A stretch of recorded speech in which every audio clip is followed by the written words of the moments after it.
I have a challenge for you to kick things off. Don't say.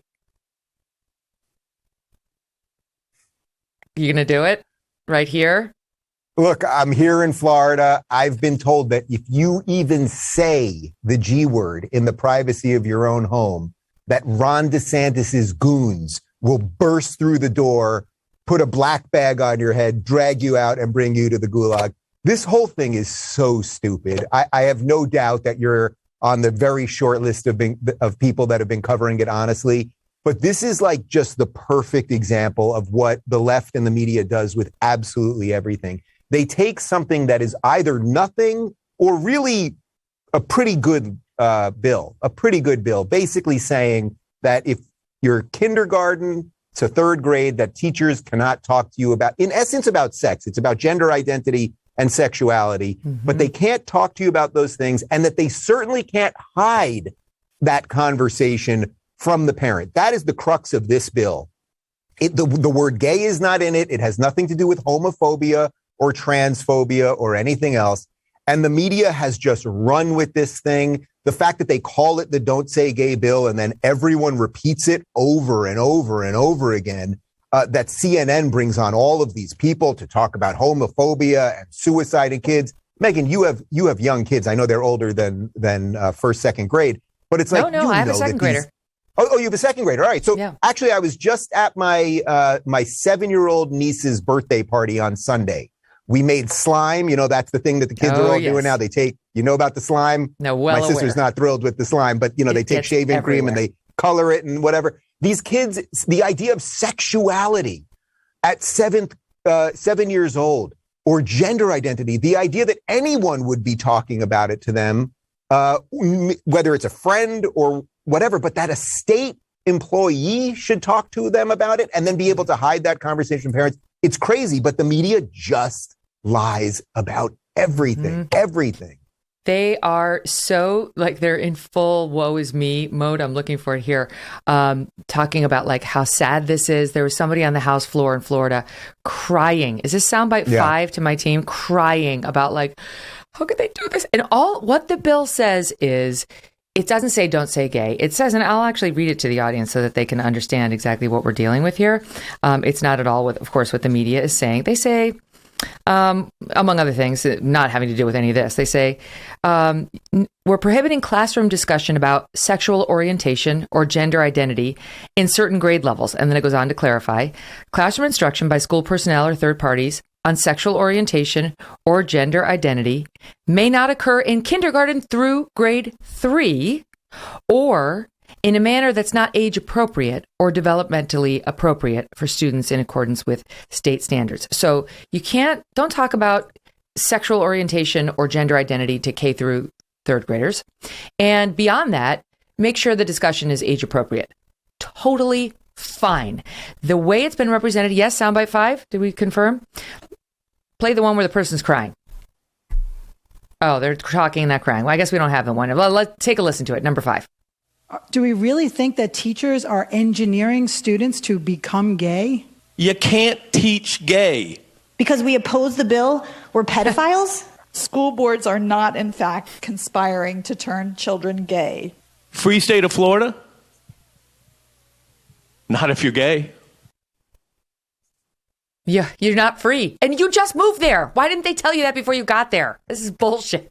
Bull crap. Megyn, I'm not swearing for Lent. Ooh, wow. Megyn Kelly is fired up on this Friday. Holy cow. It's hard not to swear, Dave. I know you're no longer an atheist because of Jordan Peterson. Have you crossed over to celebrating Lent to take it because I gave up swearing. I'm doing so poorly. You know what? In times such as these, you have to swear every now and again. I really think so, especially if you do what we do, where we're trying to combat nonsense all day long, right? I'm really not trying, and I don't think you are either. I'm not trying to demand that people really believe or have the exact worldview that I have, but I'm trying to just debunk some of the nonsense so people can think clearly for themselves, which really is it's the intro of your show. I mean, think for yourself, right? Mm-hmm. And when we're doing that all day long, every now and again, you got to curse because these people are so insane. That guy there, that state senator Farmer is his last name. and you may have seen the tweet about this. He tweeted out he had the gay he had a sticker on his face, a tape on over his face his with the word mustache gay and on his it. beard. I was like, wow, he's really making a point with the duct tape on his face with a Yeah, because that's not fun. Because I did it. We did it on. Oh, there you go. We did this on my show yesterday. I put that black duct tape on my face and ripped it off, and it's not fun. But anyway, his says he gay. tweets that Does yours out. say gay? Mine said gay. I wrote gay myself. We got a silver Sharpie. I did it myself. But that guy, he tweets that out. It got something like 200 likes. I then invited him on the show, and I really mean it. I invited him on the show truly to say why you think this is so important, State Senator Farmer.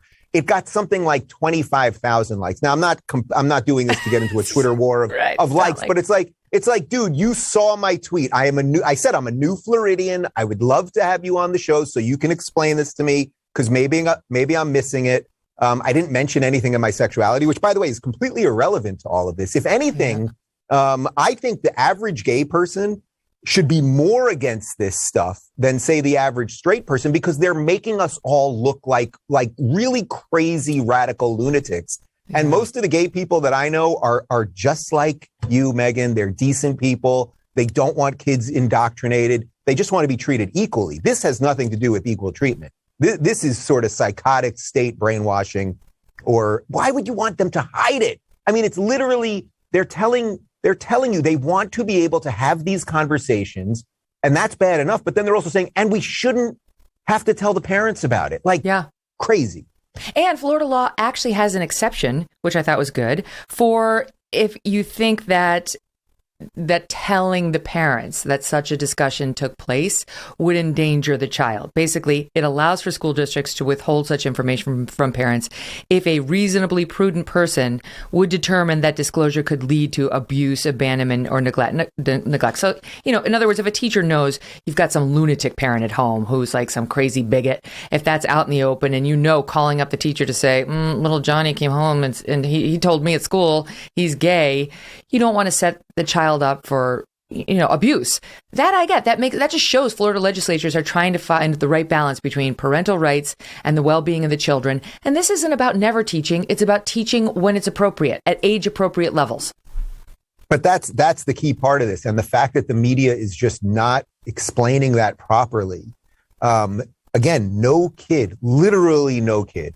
Megyn, I mean, tell me, in your years of being a parent, did your first grader ever come home and start talking about gender identity? This is not something that kids are thinking about. Now, if this was about 11th graders who, let's say, and when I'm not that old, I'm 45, but when I was in 7th grade, we had health class, okay? Mm-hmm. And you started learning about some of this stuff. Now, maybe you knew about some of it because you had older siblings or your parents taught you at home or you had friends, whatever it might be. But in 7th grade, that's the way they used to do it. I went to New York public schools. But let's say by 11th grade, Florida was really banning any discussion of sexuality in a health class or something like that.